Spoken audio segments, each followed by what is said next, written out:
ਅਕਾਲ ਜੀ ਸਾਰਿਆਂ ਨੂੰ। ਸਵਾਗਤ ਹੈ ਤੁਹਾਡਾ ਮੇਰੇ YouTube ਚੈਨਲ ਦੇ ਉੱਤੇ। ਅੱਜ ਆਪਾਂ ਕਵਰ ਕਰਾਂਗੇ big bang theory BA semester 1 geography ਦੇ ਲਈ। ਸੋ ਬਿਗ ਬੈਂਗ ਪਰਿਕਲਪਨਾ ਦਾ ਸਿਧਾਂਤ ਵੀ ਧਰਤੀ ਦੀ ਉਤਪਤੀ ਦੇ ਨਾਲ ਜੁੜਿਆ ਹੋਇਆ ਹੈ। ਇਹ ਸਿਧਾਂਤ ਦੀ ਅਗਵਾਈ ਸਭ ਤੋਂ ਪਹਿਲਾਂ ਜਾਰਜ ਲੈਮੈਤਰੇ ਨੇ ਕੀਤੀ ਸੀ, ਜੋ ਕਿ ਬੈਲਜੀਅਮ ਦਾ ਇੱਕ ਪਾਦਰੀ ਸੀ, ਭੌਤਿਕ ਅਤੇ ਗਣਿਤ ਵਿਗਿਆਨੀ ਵੀ ਸੀ। ਉਸਨੇ ਨਿਸ਼ਚਿਤ ਰੂਪ ਦੇ ਵਿੱਚ ਕਿਹਾ ਕਿ ਜਿਹੜਾ ਬ੍ਰਹਿਮੰਡ ਹੈ ਉਹ ਐਡਾ ਸਾਰਾ ਜਿਹੜਾ ਫੈਲਿਆ ਹੋਇਆ ਇਹ ਬਿਗ ਬੈਂਗ ਥਿਊਰੀ ਕਰਕੇ ਹੀ ਫੈਲਿਆ ਹੋਇਆ, ਅਤੇ ਇਹ ਵਿਚਾਰ ਹੀ ਜਿਹੜੇ ਹੈਗੇ ਨੇ ਬਿਗ ਬੈਂਗ ਪਰਿਕਲਪਨਾ ਦਾ ਰੂਪ ਧਾਰਨ ਕਰਕੇ। ਤਾਂ ਇਸਨੇ ਬ੍ਰਹਿਮੰਡ ਦੇ ਬਾਰੇ ਗੱਲ ਕੀਤੀ ਸੀ ਲੈਮੈਤਰੇ ਨੇ ਕਿਹਾ ਕਿ ਇਹ ਇੱਕ ਬ੍ਰਹਿਮੰਡੀ ਅੰਡਾ ਹੈ। ਠੀਕ ਹੈ, ਮਤਲਬ ਜਿਹੜੀ ਧਰਤੀ ਹੈ ਇੱਕ ਬ੍ਰਹਿਮੰਡੀ ਅੰਡਾ ਹੈ।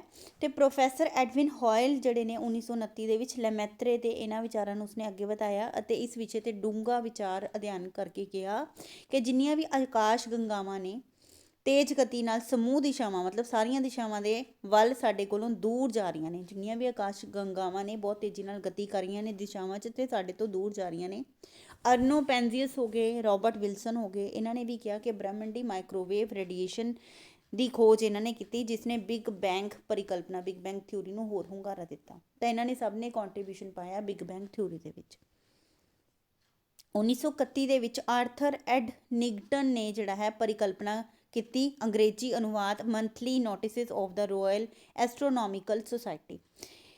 ਇਹਨਾਂ ਨੇ ਕਿਹਾ ਕਿ ਪ੍ਰਕਾਸ਼ ਜਿਹੜਾ ਹੈ ਇਹ ਆਉਂਦਾ ਹੈ।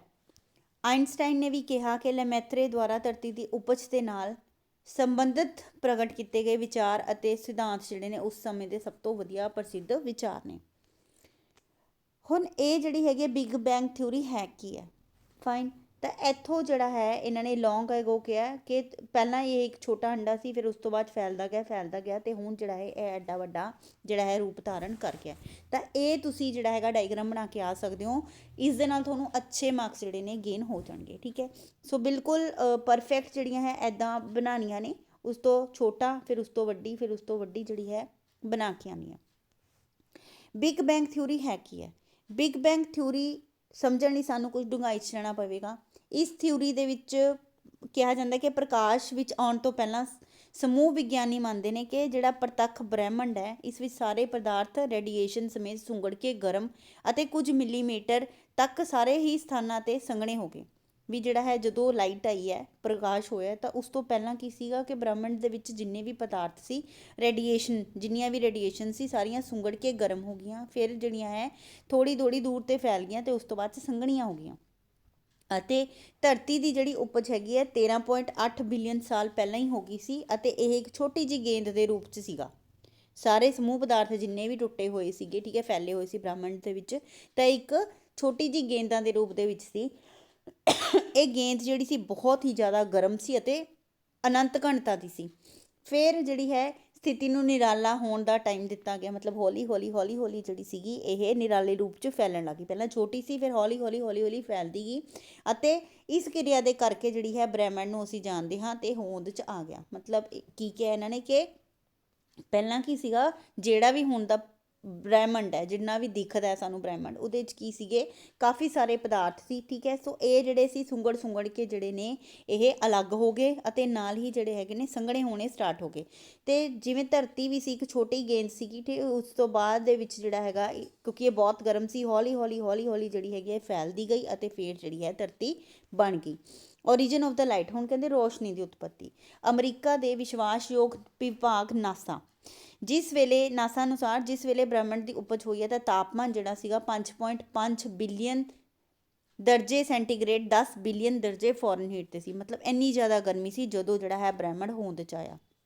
ਬ੍ਰਹਿਮੰਡ ਦੀ ਵਿਊਹ ਰਚਨਾ ਅਰਥਾਤ ਮੌਲਿਕ ਤੱਤ ਜਿਵੇਂ ਨਿਊਟਰੋਨ ਹੋ ਗਏ, ਇਲੈਕਟ੍ਰੋਨ ਹੋ ਗਏ, ਪ੍ਰੋਟੋਨ, ਮਤਲਬ ਬ੍ਰਹਿਮੰਡ ਵੀ ਕਿਸ ਤੋਂ ਬਣਿਆ? ਨਿਊਟਰੋਨ ਤੋਂ ਬਣਿਆ, ਇਲੈਕਟ੍ਰੋਨ ਤੋਂ ਬਣਿਆ, ਪ੍ਰੋਟੋਨ ਤੋਂ ਬਣਿਆ। ਪਹਿਲਾਂ ਜਿਹੜਾ ਬ੍ਰਹਿਮੰਡ ਸੀ ਬਹੁਤ ਗਰਮ ਸੀ, ਹੌਲੀ ਜਦੋਂ ਇਹ ਠੰਡਾ ਹੋਣ ਲੱਗ ਗਿਆ ਤਾਂ ਜਿਹੜੇ ਮੌਲਿਕ ਤੱਤ ਸੀਗੇ ਲਾਈਕ ਨਿਊਟਰੋਨ ਸੀ, ਇਲੈਕਟ੍ਰੋਨ ਸੀ, ਪ੍ਰੋਟੋਨ ਸੀ, ਇਹ ਜਿਹੜੇ ਨੇ ਸੰਗਠਿਤ ਹੋਣ ਲੱਗੇ। ਸ਼ੁਰੂ ਦੀ ਅਵਸਥਾ 'ਚ ਇਹਨਾਂ ਨੂੰ ਦੇਖਣਾ ਜਿਹੜਾ ਸੀਗਾ ਬਹੁਤ ਅਸੰਭਵ ਸੀ, ਕਿਉਂਕਿ ਪ੍ਰਕਾਸ਼ ਅੰਦਰ ਤੱਕ ਨਹੀਂ ਸੀ ਜਾ ਸਕਦਾ। ਨਾਸਾ ਅਨੁਸਾਰ ਜਿਹੜੇ ਮੁਕਤ ਇਲੈਕਟ੍ਰੋਨ ਸੀ ਇਹਨਾਂ ਦੇ ਕਰਕੇ ਹੀ ਜਿਹੜੇ ਇਲੈਕਟ੍ਰੋਨ ਘੁੰਮ ਰਹੇ ਸੀਗੇ ਹਵਾ ਦੇ ਵਿੱਚ, ਤਾਂ ਇਹਨਾਂ ਕਰਕੇ ਪ੍ਰਕਾਸ਼ ਹੋਂਦ 'ਚ ਆ ਗਿਆ ਅਤੇ ਖਿਲਰਨ ਲੱਗ ਗਿਆ। ਬੱਦਲਾਂ ਦੀਆਂ ਜਿਵੇਂ ਜਲ ਬੂੰਦਾਂ ਬਿਖਰਦੀਆਂ ਨੇ, ਉਵੇਂ ਹੀ ਸੂਰਜ ਦੀ ਰੋਸ਼ਨੀ ਦੇ ਵਿੱਚੋਂ ਵੀ ਇਹ ਬਿਖਰਨੀਆਂ ਸਟਾਰਟ ਹੋ ਗਈਆਂ। ਸਮਾਂ ਬੀਤਣ 'ਤੇ ਇਲੈਕਟ੍ਰੋਨ ਜਿਹੜੇ ਨੇ ਇੱਕ ਕੇਂਦਰ 'ਚ ਇਕੱਠੇ ਹੋ ਗਏ ਅਤੇ ਫਿਰ ਕੁਦਰਤੀ ਪਰਮਾਣੂ ਦੇ ਰੂਪ ਦੇ ਵਿੱਚ ਹੋਂਦ 'ਚ ਆ ਗਏ। ਤਾਂ ਬਿਗ ਬੈਂਗ ਦੀ ਘਟਨਾ ਤੋਂ ਜਿਹੜਾ ਹੈ 380,000 ਸਾਲ ਬਾਅਦ ਪ੍ਰਕਾਸ਼ ਨੂੰ ਚਮਕਣ ਜਿਹੜੀ ਸੀਗੀ ਉਹ ਦਿੱਤਾ, ਅਤੇ ਫਿਰ ਉਸ ਤੋਂ ਬਾਅਦ 'ਚ ਇਸ ਦੇ ਵਿੱਚ ਰੈਡਿਸ਼ਨੈਸ ਆ ਗਈ ਬਿਗ ਬੈਂਗ ਤੋਂ ਬਾਅਦ 'ਚ। ਅਤੇ ਬ੍ਰਹਿਮੰਡੀ ਮਾਈਕ੍ਰੋਵੇਵ ਪਿਸ਼ਟ ਭੂਮੀ ਜਿਹੜਾ ਹੈ ਮੰਨਿਆ ਜਾਂਦਾ ਹੈ। ਇਸ ਤੋਂ ਸਭ ਤੋਂ ਪਹਿਲਾਂ ਰਾਫ ਅਲਫਰ ਅਤੇ ਦੂਜੇ ਵਿਗਿਆਨੀਆਂ ਨੇ 1948 ਦੇ ਵਿੱਚ ਇਹ ਵਿਚਾਰ ਪ੍ਰਗਟ ਕੀਤੇ, ਪਰ ਵਿਚਾਰਾਂ ਦੀ ਪੁਸ਼ਟੀ ਜਿਹੜੀ ਸੀ 20 ਸਾਲ ਬਾਅਦ ਹੋ ਗਈ ਸੀ। ਤਾਂ ਕਹਿਣ ਦਾ ਮਤਲਬ ਕਿ ਪ੍ਰਕਾਸ਼ ਪਹਿਲਾਂ ਜਦੋਂ ਧਰਤੀ ਆਈ ਉਸ ਤੋਂ ਬਾਅਦ ਇਹਦੇ ਵਿੱਚ ਪ੍ਰਕਾਸ਼ ਆਇਆ, ਪ੍ਰਕਾਸ਼ ਇੱਕਦਮ ਹੀ ਨਹੀਂ ਆ ਗਿਆ। ਉਸ ਤੋਂ ਬਾਅਦ 'ਚ ਹੈ ਬ੍ਰਹਿਮੰਡ ਦੀ ਉਮਰ ਮਿਥਣਾ। ਹੁਣ ਬ੍ਰਹਿਮੰਡ ਦੀ ਉਮਰ ਕਿੰਨੀ ਹੈ, ਤਾਂ ਨੈਕਸਟ ਪ੍ਰਸ਼ਨ ਇਹ ਹੈ ਕਿ ਕਿੰਨਾ ਬ੍ਰਹਿਮੰਡ ਪੁਰਾਣਾ ਹੈ। ਤਾਂ ਨਾਸਾ ਨੇ ਬਹੁਤ ਸਾਰੇ ਜਿਹੜੇ ਹੈਗੇ ਨੇ ਰਿਸਰਚਸ ਕੀਤੀਆਂ ਨੇ, ਤਾਂ ਇਹਦੇ ਵਿੱਚ ਜਿਹੜਾ ਹੈ 1990 ਦੇ ਵਿੱਚ ਵੀ ਆਕਾਸ਼ ਦੇ ਨਕਸ਼ੇ ਤਿਆਰ ਕੀਤੇ ਅਤੇ ਕਈ ਜਿਹੜੇ ਨੇ ਮਿਸ਼ਨ ਭੇਜੇ, ਜਿਸ ਕਰਕੇ ਜਿਹੜੀ ਹੈਗੀ ਇਹਨਾਂ ਦੀ ਦਿਸ਼ਾ ਵੀ ਜਿਹੜੀ ਹੈਗੀ ਆ ਬ੍ਰਹਿਮੰਡ ਦੀ ਉਮਰ ਵੀ ਜਿਹੜੀ ਹੈਗੀ ਆ ਪਤਾ ਲੱਗ ਗਿਆ। ਪਲੈਂਕ ਮਿਸ਼ਨ, ਤਾਂ ਪਲੈਂਕ ਮਿਸ਼ਨ ਦੇ ਜਿਹੜੇ ਵਿਚਾਰ ਨੇ, ਤਾਂ ਸਭ ਤੋਂ ਮਹੱਤਵਪੂਰਨ ਮਿਸ਼ਨ ਸੀਗਾ ਪਲੈਂਕ ਮਿਸ਼ਨ। ਇਹਨਾਂ ਨੇ ਡੂੰਘਾ ਅਧਿਐਨ ਕੀਤਾ 2013 ਵਿੱਚ, ਨਕਸ਼ੇ ਤਿਆਰ ਕੀਤੇ ਅਤੇ ਇਹਨਾਂ ਨੇ ਕਿਹਾ ਬ੍ਰਹਿਮੰਡ ਦੀ ਉਮਰ 13.7 ਬਿਲੀਅਨ ਸਾਲ ਨਹੀਂ 13.82 ਮਿਲੀਅਨ ਸਾਲ ਮੰਨੀ ਜਾਣੀ ਚਾਹੀਦੀ ਹੈ।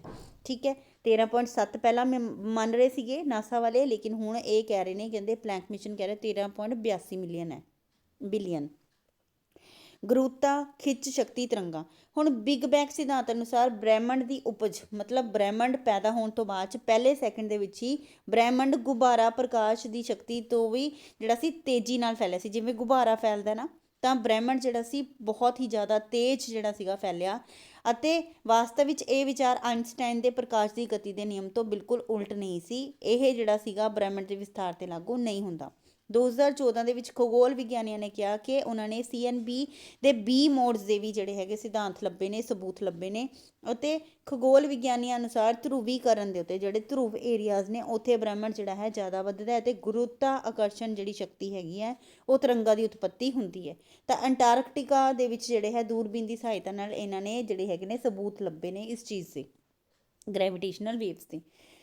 ਹੁਣ ਬਿਗ ਬੈਂਗ ਥਿਊਰੀ ਦੇ ਪੱਖ 'ਚ ਵਿਚਾਰ ਕੀ ਹੈ ਕਿ ਬ੍ਰਹਿਮੰਡ ਦੀ ਹੋਂਦ ਸਭ ਤੋਂ ਪਹਿਲਾਂ ਕਮ ਸੀ, ਕਿ ਸਭ ਤੋਂ ਪਹਿਲਾਂ ਬ੍ਰਹਿਮੰਡ ਆਇਆ, ਫਿਰ ਜਿਹੜੀ ਹੈਗੀ ਹੈ ਧਰਤੀ ਆਈ ਹੈ।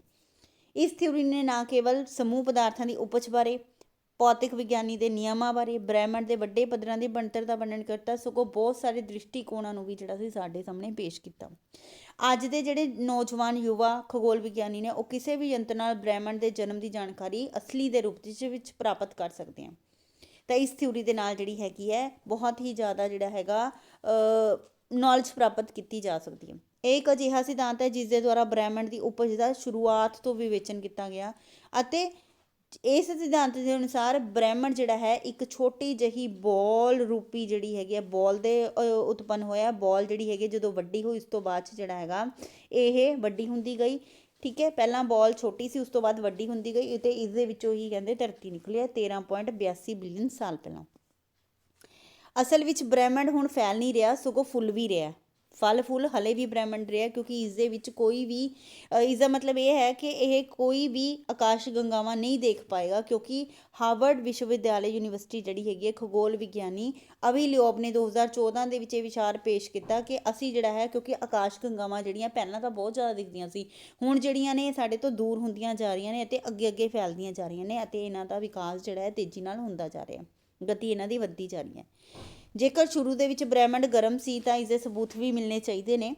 ਤਾਂ 1965 ਦੇ ਵਿੱਚ ਰੇਡੀਓ ਖਗੋਲ ਵਿਗਿਆਨੀ ਅਰਨੋ ਪੈਂਸੀਅਸ ਅਤੇ ਵਿਲਸਨ ਨੇ ਦੀ ਬ੍ਰਹਿਮੰਡ ਮਾਈਕ੍ਰੋਵੇਵ ਪਿਸ਼ਟ ਭੂਮੀ ਨੇ ਜਿਹੜਾ ਹੈ ਬ੍ਰਹਿਮੰਡ ਨੂੰ ਹੋਰ ਵੇਖਣਯੋਗ ਬਣਾਤਾ, ਅਤੇ 1965 ਦੇ ਵਿੱਚ ਉਹਨਾਂ ਨੂੰ ਨੋਬਲ ਪੁਰਸਕਾਰ ਵੀ ਮਿਲਿਆ। ਬ੍ਰਹਿਮੰਡ ਜਿਹੜਾ ਹੈ ਹਾਈਡਰੋਜਨ ਹੀਲੀਅਮ ਵਰਗੇ ਹਲਕੇ ਤੱਤਾਂ ਦਾ ਬਹੁਤ ਮਾਤਰਾ ਦੇ ਵਿੱਚ ਮਿਲਣਾ ਇਹ ਜਿਹੜੀ ਹੈਗੀ ਹੈ ਕਲਪਨਾ ਨੂੰ ਅੱਗੇ ਵਧਾਉਂਦਾ। ਹੁਣ ਇਸ ਦੇ ਵਿਰੋਧ ਦੇ ਵਿੱਚ ਵਿਚਾਰ ਕਿਹੜੇ ਕਿਹੜੇ ਹਨ, ਤਾਂ ਬ੍ਰਹਿਮੰਡ ਵਿੱਚ ਵਿਲੱਖਣਤਾ ਦੀ ਅਵਸਥਾ ਕਹਿੰਦੇ 13.7 ਬਿਲੀਅਨ ਸਾਲ ਪਹਿਲਾਂ ਹੋਂਦ 'ਚ ਆਈ ਸੀ, ਜਿਸ ਦੇ ਕਰਕੇ ਧਰਤੀ ਬਣੀ ਸੀ। ਤਾਂ ਇਹ ਵਿਲੱਖਣਤਾ ਕਿਵੇਂ ਆ ਗਈ, ਇਹ ਪਰਿਕਲਪਨਾ ਜਿਹੜੀ ਹੈ ਕਲੀਅਰ ਨਹੀਂ ਹੈ। ਇਸ ਸਿਧਾਂਤ ਦੀ ਵਿਲੱਖਣਤਾਵਾਂ ਖੰਡਾਂ 'ਚ ਹੁੰਦੀਆਂ ਜਿਹੜੀਆਂ ਕਿ ਅਜੋਕੇ ਭੌਤਿਕ ਵਿਗਿਆਨਾਂ ਦੇ ਬਿਲਕੁਲ ਉਲਟ ਨੇ। ਤਾਂ ਇਹ ਜਿਹੜਾ ਹੈਗਾ ਤੁਸੀਂ ਬਣਾ ਕੇ ਦੇ ਸਕਦੇ ਹੋ ਡਾਇਗ੍ਰਾਮ। ਅਜੋਕੇ ਯੁੱਗ ਦੇ ਭੌਤਿਕ ਵਿਗਿਆਨੀਆਂ ਅਨੁਸਾਰ ਕੇਂਦਰੀ ਭਾਗਾਂ ਵਿੱਚ ਬਹੁਤ ਮਾਤਰਾ ਵਿੱਚ ਕਾਲੇ ਧੱਬੇ ਮਿਲਦੇ ਨੇ, ਤਾਂ ਇਹ ਜਿਹੜੇ ਨੇ ਗੁਰੂਤਾ ਖਿੱਚ ਸ਼ਕਤੀ ਕਰਕੇ ਬਹੁਤ ਗਹਿਰੇ ਹੁੰਦੇ ਨੇ, ਤਾਂ ਇਹਨਾਂ ਦੇ ਵਿੱਚ ਵਿਲੱਖਣਤਾ ਹੁੰਦੀ ਹੈ। ਬ੍ਰਹਿਮੰਡ ਦੀ ਉਪਜ ਬਹੁਤ ਛੋਟੀ, ਬਹੁਤ ਗਰਮ, ਬਹੁਤ ਸੰਘਣੀ ਗੇਂਦ ਭਾਵ ਵਿਲੱਖਣਤਾ ਤੋਂ ਹੋਈ ਸੀ। ਥੋਰਮਡਾਈਕ ਕਹਿ ਰਹੇ ਨੇ, ਕਹਿੰਦੇ ਕੋਈ ਵੀ ਮਨੁੱਖ ਨਾ ਤਾਂ ਪਦਾਰਥਾਂ ਨੂੰ ਪੈਦਾ ਹੋਣ, ਨਾ ਹੀ ਨਸ਼ਟ ਹੋਣ, ਨਾ ਹੀ ਉਪਜਾ ਸਕਦਾ ਹੈ, ਤਾਂ ਇਸ ਕਰਕੇ ਜਿਹੜਾ ਹੈ ਬ੍ਰਹਿਮੰਡ ਦਾ ਆਰੰਭ ਜਿਹੜਾ ਹੈ ਕੁਝ ਨਹੀਂ ਤੋਂ ਹੋਇਆ। ਖਗੋਲ ਸ਼ਾਸਤਰੀਆਂ ਦੇ ਅਨੁਸਾਰ ਤਾਰਾ ਮੰਡਲ ਆਕਾਸ਼ ਗੰਗਾਵਾਂ ਦਾ ਗਠਨ ਜਿਹੜਾ ਹੈ ਇੰਟਰੋਪੀ ਦੇ ਸਿਧਾਂਤ ਦੀ ਵਿਰੋਧਤਾ ਨੂੰ ਪ੍ਰਸਤੁਤ ਕਰਦਾ ਹੈ। ਕੁਝ ਬ੍ਰਹਿਮੰਡੀ ਪਿੰਡਾਂ ਦੀ ਜਿਹੜੀ ਲਾਲੀ ਹੈਗੀ ਹੈ, ਰੈਡਨੈਸ ਹੈ, ਉਹ ਬ੍ਰਹਿਮੰਡੀ ਮਾਈਕ੍ਰੋਵੇਵ ਪਿਸ਼ਠ ਭੂਮੀ ਦੀ ਸਥਿਰਤਾ ਦੇ ਕਰਕੇ ਹੈ। ਸੋ ਇਹ ਵੀ ਸਿਧਾਂਤ ਜਿਹੜਾ ਹੈ ਗਲਤ ਹੈ। ਤਾਂ ਪ੍ਰਕਾਸ਼ ਦੀ ਗਤੀ ਦੇ ਨਿਯਮ ਦਾ ਸਿਧਾਂਤ ਵੀ ਬਿਲਕੁਲ ਉਲਟ ਹੈ, ਕਿਉਂਕਿ ਕਿਸੇ ਵੀ ਵਸਤੂ ਦੀ ਗਤੀ ਪ੍ਰਕਾਸ਼ ਦੀ ਗਤੀ ਤੋਂ ਵੱਧ ਨਹੀਂ ਹੋ ਸਕਦੀ। ਤਾਂ ਇਸ ਕਰਕੇ ਜਿਹੜਾ ਹੈ ਕਹਿੰਦੇ ਨਿਸ਼ਚਿਤ ਰੂਪ 'ਚ ਨਹੀਂ ਕਿਹਾ ਜਾ ਸਕਦਾ ਕਿ ਬ੍ਰਹਿਮੰਡ ਦੀ ਉਪਜ ਕਿਵੇਂ ਹੋਈ ਹੈ। ਠੀਕ ਹੈ, ਸੋ ਇਹ ਇੰਪੋਰਟੈਂਟ ਕੁਐਸਚਨ ਸੀ। ਇਸ ਤੋਂ ਬਾਅਦ ਆਪਾਂ ਨੈਕਸਟ ਕੁਐਸਚਨ ਕਰਾਂਗੇ। Thank you so much.